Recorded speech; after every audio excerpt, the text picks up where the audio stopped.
Next, I call upon Nirupama Rajiv to take the stage. After 14 years.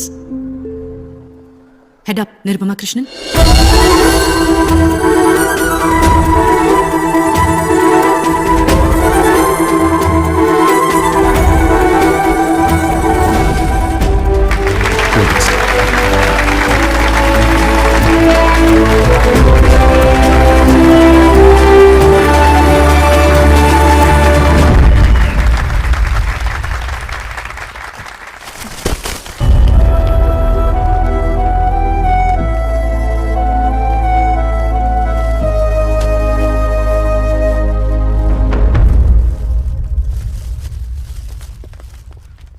Thanks. പക്ഷേ കൈ കഴുകാൻ മറക്കരുത്. നമ്മുടെ മാർക്കറ്റിൽ നിന്ന് വാങ്ങിയതാണ്. Endosulfan, Ekalux, chlordane, fungicide. Chemical കോക്ടെയിലാണ് ഓരോരുത്തരുടെയും കയ്യിൽ പറ്റിയിരിക്കുന്നത്. Liver kidney dysfunction, asthma, depression, പിന്നെ cancer. Please be very sure that you wash your hands. Vitamin A കണ്ണിന്, സി രോഗപ്രതിരോധ ശക്തിക്ക്, ബി കോംപ്ലെക്സ് നാഡീവ്യൂഹത്തിന്. പക്ഷെ അത് പഴയ കഥ. നമ്മുടെയൊക്കെ പൂർവികർ പറമ്പിലിറങ്ങി പണിയെടുത്തിരുന്ന കാലത്തോളം പഴക്കമുള്ള മുത്തശ്ശി കഥ. ആഴ്ചയിൽ 7 ദിവസവും എല്ലാ വൈറ്റമിനും നൽകിയിട്ടും മാസത്തിൽ ഏറ്റവും കുറഞ്ഞത് ഒരിക്കലെങ്കിലും നമ്മുടെ കുട്ടിയുമായി ശിശുരോഗ വിദഗ്ധന്റെ അപ്പോയിന്റ്മെന്റിനായി നമ്മൾ കാത്തു നിൽക്കുന്നു. പനിക്കും ജലദോഷത്തിനും വിളർച്ചയ്ക്കും വയറുവേദനയ്ക്കും ഒക്കെ അദ്ദേഹം മരുന്ന് കുറിച്ച് തരുമ്പോൾ തൽക്കാലം അത് കുറയുന്നത് കണ്ട് നമ്മൾ ആശ്വസിക്കുന്നു. വീണ്ടും അടുത്ത മാസം അതേ ഡോക്ടറുടെ അടുത്ത് എത്തും വരെ. നമ്മുടെ ചെറുപ്പത്തിൽ എത്ര തവണ പോയിട്ടുണ്ട് നമ്മളൊരു പീഡിയാട്രീഷ്യന്റെ അടുത്ത്? എത്ര തവണ ആബ്സെന്റ് മാർക്ക് ചെയ്തിട്ടുണ്ട് നമ്മുടെ സ്കൂൾ അറ്റൻഡൻസ് രജിസ്റ്ററിൽ? 2, അങ്ങേ അറ്റം 3. ഇന്ന് അതല്ല കണക്ക്. വൈറ്റമിൻ എന്ന് വിശ്വസിച്ച് നമ്മൾ കൊടുക്കുന്ന ഭക്ഷണത്തിൽ അതിന്റെ അളവ് കാണാൻ കഴിയാത്തത്ര കുറവ്. അതിനേക്കാളേറെ ആ ഭക്ഷണത്തിലുള്ളത് വിഷമാണ്. ആത്മഹത്യക്ക് ഉപയോഗിക്കുന്ന ഫ്യൂരിഡാനും കാസർഗോഡ് മാത്രമാണുള്ളതെന്ന് നമ്മൾ കരുതുന്ന എൻഡോസൾഫാനും നീണ്ട ലിസ്റ്റിലെ 2 പേരുകൾ മാത്രം. വളർച്ച മുരടിക്കും, ഓർമ്മക്കുറവുണ്ടാകും, ഏകാഗ്രത നശിക്കും. മാർക്ക് കുറയുന്നതിൽ കുട്ടികളെ മാത്രം കുറ്റപ്പെടുത്തരുത്. മക്കളുണ്ടാവാൻ ധ്യാനത്തിനും തീർത്ഥാടനത്തിനും പോകുന്ന ദമ്പതികൾ കാരണം തേടി ദൈവത്തോളം ചെല്ലണമെന്നില്ല. പൊള്ളാച്ചിയിലെ മൈസൂരിലെയും കൃഷിസ്ഥലങ്ങളിൽ അതിനുള്ള ഉത്തരം കിടപ്പുണ്ട്. കേരളത്തിലേക്ക് അയക്കുന്ന പച്ചക്കറികളിൽ കുത്തിവെക്കുന്ന ഹോർമോണുകളുടെയും ആന്റിബയോട്ടിക്കുകളുടെയും രൂപത്തിൽ. കണക്കുകൾ അവിടെയും തീരുന്നില്ല. 50% കഴിഞ്ഞ 10 വർഷത്തിനിടയിൽ കേരളത്തിലെ ക്യാൻസർ ബാധിതരുടെ വർധനാ നിരക്ക്. ഇവിടെ ഇന്ന് ഈ കൂടിയിരിക്കുന്ന നമ്മുടെ ബന്ധുക്കളിലോ പരിചയക്കാരിലോ ഒരാൾക്കെങ്കിലും ക്യാൻസർ ഉണ്ടായിട്ടുണ്ടെന്നർത്ഥം. ആ എണ്ണം ഇനിയും കൂടുമെന്നതും പ്രൂവൺ സ്റ്റാറ്റിസ്റ്റിക്സ്. അതിൽ കുട്ടികളുണ്ടെങ്കിൽ ലുക്കീമിയയ്ക്കുള്ള സാധ്യത കൂടുതലെന്ന് മറ്റൊരു പേടിപ്പെടുത്തുന്ന കണക്ക്. ഇല്ല സർ, ജിമ്മിൽ കൊടുക്കുന്ന പണം കൊണ്ട് മാത്രം ആ പട്ടികയിൽ നിന്ന് ഒഴിവാകാൻ പറ്റില്ല. അതിന് ആഹാരം നന്നാവണം. ആഹാരം നന്നാവണമെങ്കിൽ വേറെ ഒരു കുറുക്കുവഴിയുമില്ല. വീണ്ടും മണ്ണിലേക്ക് ഇറങ്ങണം. ഒരൊറ്റ ബാൽക്കണി, ഒരൊറ്റ ടെറസ്, അല്ലെങ്കിൽ 1/2 സെന്റ് ഭൂമി. ഒരു വീട്ടിലേക്കുള്ള പച്ചക്കറികൾക്ക് അത് ധാരാളം. ആർക്കും സാധിക്കും. ഒരിക്കലും കഴിയില്ലെന്ന് കരുതിയിരുന്ന ഞാൻ ഇന്നേക്ക് 7ാം ദിവസം 2000 പേർക്ക് സദ്യ ഒരുക്കാനുള്ള വിഭവങ്ങൾ നൽകാൻ പോകുന്നു. വെറും 10 ടെറസിൽ നിന്ന്. ഈ വേദിയിൽ എനിക്ക് പറയാനുള്ളത്, ഒരു വീടോ ഒരു ഫ്ളാറ്റോ ഒരു സ്ഥാപനമോ എന്ത് നിങ്ങൾ പണിയുമ്പോഴും കൃഷിക്കുള്ള സ്ഥലവും അതിലുണ്ടാവട്ടെ. നോക്കാൻ സമയമില്ല എന്ന് ഉടമസ്ഥർ പറഞ്ഞാൽ ആശുപത്രിയിൽ കിടക്കേണ്ടി വരുന്നതിന്റെ 100-1 സമയം വേണ്ടിവരില്ല എന്ന് അവരെ ബോധ്യപ്പെടുത്തുക. ചെലവിനെ പറ്റി പറഞ്ഞാൽ മെഡിക്കൽ ബില്ലിനേക്കാൾ ഒരുപാട് താഴെയാണിതെന്ന് മനസ്സിലാക്കി കൊടുക്കുക. നമ്മുടെ തന്നെ വീടുകളിൽ, നമ്മുടെ തന്നെ ചുറ്റുവട്ടത്ത് നമ്മുടെ കുട്ടികൾക്കുള്ള ആഹാരം. ശിശുരോഗ വിദഗ്ധൻ അല്പം വിശ്രമിക്കട്ടെ. 10,000 സ്ക്വയർ ഫീറ്റിന്റെ സൗധം പണിതു എന്നതിനപ്പുറം ഒരു ചെടി നടാനിടമുള്ള വീടുണ്ടാക്കി എന്നതിനാവട്ടെ ലോകം നാളെ നിങ്ങളെ ഓർക്കുന്നത്, നിങ്ങളോട് നന്ദി പറയുന്നത്. നമസ്കാരം.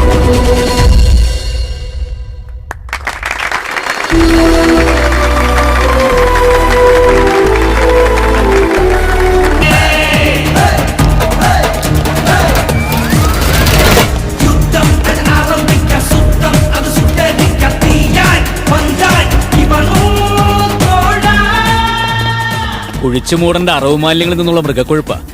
ചില ബേക്കറികളിൽ ഇപ്പോ നെയ്ക്ക് പകരം ഇതാ ഉപയോഗിക്കുന്നത്. ഇതിൽ നിന്നുണ്ടാക്കുന്ന ഈ പപ്സ് പോലെയുള്ള സാധനങ്ങൾ ഇവർക്ക് ഉണ്ടാക്കി കൊടുക്കുന്നത് കൊള്ള ലാഭമാ. മേടിച്ച് കഴിക്കുന്നവനോ തീരാ ദുരിതവും.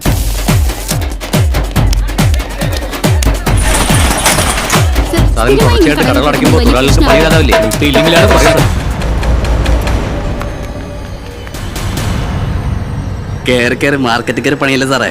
കച്ചവടം നടക്കുന്ന സമയമാണ്. വെറുതെ ഇഷ്യൂ ഉണ്ടാക്കാതെ പോവാൻ നോക്ക് സാറേ. ഇതിനൊക്കെയല്ലേ സാറേ സർക്കാർ എനിക്ക് ശമ്പളം തരുന്നത്? പരിശോധിക്കാൻ വന്നതാണെങ്കിൽ പരിശോധിച്ചിട്ടേ പോകും. എന്നാ പിന്നെ സാറന്മാരെല്ലാം കൊണ്ട് മാർക്കറ്റിൽ കയറി പണിയുന്ന ഞങ്ങളൊന്ന് കാണട്ടെ. തിരുവനന്തപുരം നഗരത്തിലെ പ്രശസ്തമായ മാർക്കറ്റിൽ ഇന്ന് നടന്ന ആരോഗ്യവകുപ്പിന്റെ റെയ്ഡിനെ ചൊല്ലി വിവാദങ്ങൾ പുകയാണ്. ഫോർമാലിൻ അടക്കമുള്ള വിഷാംശം സ്ഥിരീകരിച്ച് പട്ടാഭിരാമിന്റെ നേതൃത്വത്തിലുള്ള സ്ക്വാഡും നിഷേധിച്ച് വ്യാപാരികളും മത്സ്യ മാർക്കറ്റിൽ നിന്നുമാണ് ഇവർ സാമ്പിളുകൾ ശേഖരിക്കുന്നത്. ഈ ഒരു മാർക്കറ്റിന്റെ ചരിത്രം എടുത്തു കഴിഞ്ഞാൽ ആദ്യമായിട്ടാണ് ഇങ്ങനെയൊരു റെയ്ഡ് ഇവിടെ നടക്കുന്നത്. വ്യാപാരികളുടെ നേതൃത്വത്തിൽ വൻ പ്രതിഷേധം തന്നെ പുറത്തു നടക്കുന്നു. അനാവശ്യമായി ഈഗോ കാണിക്കാൻ ഈ പട്ടാഭിരാമൻ. നാളെ എല്ലാ കടകളും അടച്ചിട്ട് പ്രതിഷേധിക്കാനാണ് ഞങ്ങളുടെ തീരുമാനം. വേണ്ട വേണ്ട, ഞാൻ പൊക്കോളാം. സർ, പട്ടാഭിരാമിനെ മുൻനിർത്തി സർക്കാരിനെതിരെ പ്രതിപക്ഷം നടത്തുന്ന കളിയാണെന്ന് ആക്ഷേപം വരുന്നുണ്ടല്ലോ. പ്ലീസ്. സമരം ഗവൺമെന്റിനെതിരാക്കാൻ ചിലർ ശ്രമിക്കുന്നുണ്ട്. താൻ അവരുടെ കയ്യിലെ പാവയാകരുത്. ഞാനൊരു രാഷ്ട്രീയക്കാരനൊന്നുമല്ല സാർ. ജോലി ചെയ്യാൻ പറ്റിയില്ലെങ്കിൽ പിന്നെ ജോലിക്കാരെന്തിനാണ് സാർ? എന്തിനാണ് സാർ ഇങ്ങനെ ഡിപ്പാർട്ട്മെന്റ്? എല്ലാരും കൂടി വിഷം തന്ന് കൊന്ന് തിന്നട്ടെ. ഹോട്ടലുകളെല്ലാം സ്ഥിരമായിട്ട് പൂട്ടുമെന്നാണല്ലോ വ്യാപാരികൾ പറയുന്നത്. പൂട്ടട്ടെ. എല്ലാ കടകളും പൂട്ടുമ്പോ ഇതുവരെ പൂട്ടിക്കിടന്ന് ചിലത് തുറക്കും. ഓരോ വീട്ടിലെ അടുക്കള വയറ് കത്തുമ്പോ അടുക്കള പുകയും. എന്ത് കഴിക്കണം എന്നുള്ളത് ജനം തീരുമാനിച്ചോളും. പിന്നെ ആ മുളക് പൊടിയിൽ ചെങ്കൽപ്പൊടി ചേർത്തിട്ട് ഞാൻ വന്നിട്ട് മതി കേട്ടോ. കൊറേ എണ്ണുണ്ട്, ഒരു വിവരവും ഇല്ല. അരി ചേർത്തന്നെ പരിപ്പ് ചേർത്തു, പരിപ്പ് ചേർത്തന്നെ പഞ്ചാര ചേർത്തു, എന്നിട്ട് അവസാനം മായം ചേർത്തെന്നുള്ള ചീത്തപ്പേര് അമ്മക്കൂ. അല്ല മുതലാളി, ഉഴുന്നിലെ അരിയിലേക്ക് എന്താ ചേർക്കണെന്ന് മനസ്സിലായി. നാളികേരത്തിൽ എന്താ ചേർക്കണേ? ക്രിക്കറ്റ് ബോളോ അല്ല ടെന്നീസോ? ഇഡ്ലി, ദോശ, ചമ്മന്തി, സാമ്പാർ, ചിക്കൻ, മട്ടൻ, കട്ടൻ, fish fry, fish molee, fish roast, mutton biryani, chicken biryani, egg biryani, veg biryani, karimeen, നെയ്മീൻ, പൂമീൻ, നെയ്മീൻ, ചാളക്കറി, അയലക്കറി, ബീഫ്, പൊറോട്ട, ചപ്പാത്തി, മസാല വെച്ച് നേരിട്ട് വട, പത്തിരി, ഉണ്ടമ്പര്, സവാളയുടെ സുഖം, മേൽപ്പുറത്തെ കടികളൊന്നും ഇവിടെ ഇല്ല. മെനു ഉണ്ടോ? ഇല്ല, അങ്ങനെയുള്ള ചീപ്പ് ഐറ്റംസ് ഒന്നും നമ്മൾ ഉണ്ടാക്കാറില്ലെന്നേ. അല്ലെ, മനുഷ്യന് കഴിക്കാൻ പറ്റുന്ന എന്തെങ്കിലും ഉണ്ടോ? അപ്പം മുട്ടക്കറിയുടെ പുട്ടും കടലുണ്ട്. ആകെ ഈ 2 സാധനങ്ങളുള്ളോ? പിന്നെ അപ്പം കടലിന്റെ പുട്ടും മുട്ടക്കറിയുണ്ട്. എനിക്ക് പുട്ടും കടലേ മതി. ചേച്ചിക്ക് എന്താ വേണ്ടത്? The other one. അതല്ല വണ്ണൊന്നുമില്ല. ബണ്ണല്ല, No. മറ്റേ അപ്പം മുട്ടക്കറി. Yeah, that one. അവിടെ ഗ്ലാസ് കൊടുത്തേ. കടിയില്ലാന്ന് പറഞ്ഞിട്ട് നന്നായി മാന്തണ്ടല്ലോ. Oh, disgusting.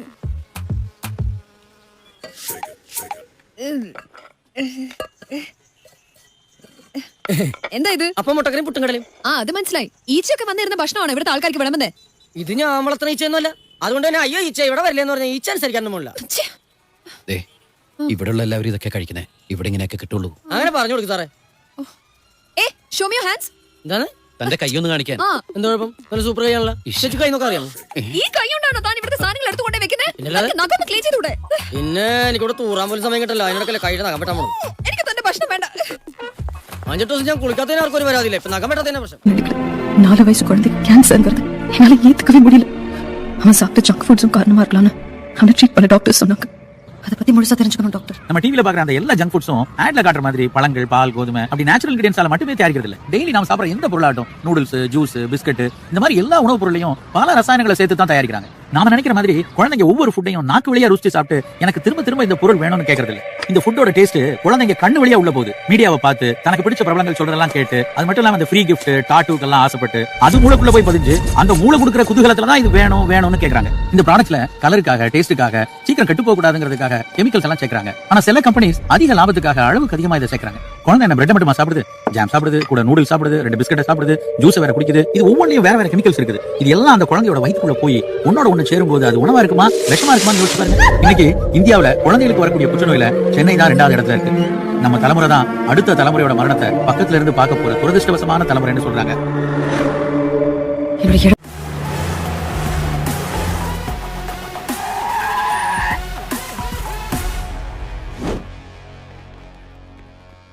எக்ஸ்கியூஸ் மீ, நில்லுங்க.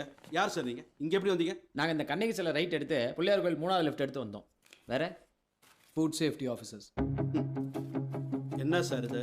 வாரம் வந்துட்டு போறதுக்கு இது என்ன உங்க வீட்டு கெஸ்ட் ஹவுஸா? போன வாரம் தான் வந்து எல்லா டெஸ்ட்டும் பண்ணிட்டு இந்த பால் தரமானது யூஸ் பண்ணலாம்னு சொல்லி சர்டிஃபிகேட்லாம் கொடுத்துட்டு போனீங்க. மறுபடியும் என்ன சார் பிரச்சனை உங்களுக்கு? அருண், இது எய்ம்ஸ்ல கொடுத்தது, இது பூனேல கொடுத்தது, இவ்வளவு ஏன் இது உங்க டிபார்ட்மெண்ட்லயே கொடுத்தது. இதுக்கு மேல என்ன பிரச்சனையா இருந்தாலும் நீங்க அங்கேயே போய் கேளுங்க. அதுக்கு ஒன்றும் அவசியம் இல்லை. சுப்பிரமணி,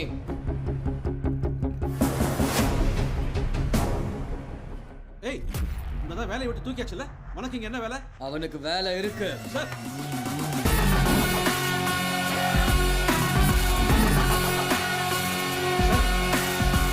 சார், நான் ஹாஸ்பிட்டல் பேசுறேன்.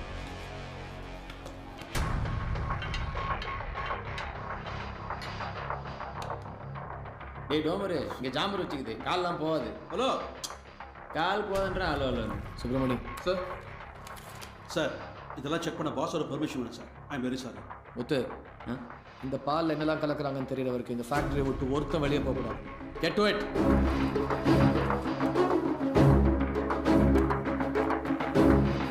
சுப்பிரமணி ரெடியா? Ready sir. சொல்லுங்க, இந்த பாலில் என்ன கலக்குறாங்க? இந்த பாலில் புரோட்டீன் கண்டென்ட் அதிகமாக இருக்கணுங்கிறதுக்காக மெலமைன் மிக்ஸ் பண்ணியிருக்காங்க சார். மெலமைன்னா? மெலமைன் ஒரு கெமிக்கல். 1 லிட்டர் பாலை 4 லிட்டர் ஆக்கிறதுக்காக அதில் தண்ணியை கலக்கிறப்போ அந்த பாலில் இருக்கிற புரோட்டீன் அளவு குறையும். அதை உயர்த்தி காட்டுறதுக்காக இந்த பாலில் மெலமைனை மிக்ஸ் பண்ணியிருக்காங்க. நெக்ஸ்ட், பாலோட டென்சிட்டிக்காக யூரியா மிக்ஸ் பண்ணியிருக்காங்க சார். அதுவும் அப்ரூவ்டு லெவலை விட 2 மடங்கு அதிகமாக இருக்குது சார். நார்மலாக 100 ml 70 mg தான் இருக்கணும், ஆனால் இதில் 200 mg மிக்ஸ் ஆயிருக்கு சார். யூரியா பயிருக்கே போடக்கூடாது, அதை போய் வயிறுக்கு. வேற என்ன கலக்குறாங்க சார்? குழகுழப்புக்காக காஸ்டிக் சோடா மிக்ஸ் பண்ணியிருக்காங்க சார். யோ, சோடாவை போய் பாலில் மிக்ஸ் பண்ணுற, அப்புறம் சரக்கு அடிக்கிறலாம் என்ன பண்ணுவான்? காஸ்டிக் சோடானா என்ன சொல்டா? டிட்டர்ஜென்ட். டாய்லெட் கழுவுறதுக்கும் துணி துவைக்கிறதுக்கும் யூஸ் பண்ணுறது. நொரக்காக குடிக்கிற பால் அதை கலக்குறீங்க. நெக்ஸ்ட், பால் ரொம்ப நாள் கெட்டு போகாமல் இருக்கிறதுக்காக இதில் ஃபார்மலின் மிக்ஸ் பண்ணியிருக்காங்க சார். ஃபார்மலின் ஃபார்மலின் ஃபார்மலின் இந்த ஃபார்மலின் எதுக்காக யூஸ் பண்ணுறது தெரியுமா? ஒரு பணம் அழுகி போகாமல் இருக்கிறது. இந்த கெமிக்கல் மூந்து பார்த்தாலே ஆபத்து. அதை போய் குழந்தைங்க குடிக்கிற பால்ல கலக்குறீங்களா சார்? மொத்தத்தில் இது பாலே இல்லை, ஸோ பாய்சன். ப்ளீஸ், ஒருத்தன் செத்தாதான்டா பால் ஊற்றுவானுங்க, ஆனால் சாகிறதுக்காகவே பால் ஊத்துறீங்களா?